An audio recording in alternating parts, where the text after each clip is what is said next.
Kamakhyanagar block कनिष्ठ जंत्री श्री प्रमोद कुमार स्वाई कोटोरा ग्राम पंचायत अनेक काम हस्तक्षेप कर गुंडाराज कर ग्रामवासी को अणदेखा कर अनेक काम हस्तक्षेप कर जोगड़ी ग्रामवासी यह अनुभव करुचु कि श्री कनिष्ठ जंत्री श्री प्रमोद कुमार स्वाई यही कम सहयोग करथिबे।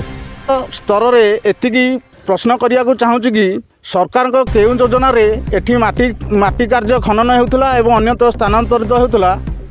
यार सत्यासत्य अनुसंधान करी या उपरे दृढ़ कार्यानुष्ठान ग्रहण करने को आम ग्रामवासी तरफ अनुरोध रहा। मो ना नरोत्तम नायक कहवाक चाहूँगी जे आमर मन इच्छा जो आम पंचायत पोखरी जो माटी चोरा चालाण करुँच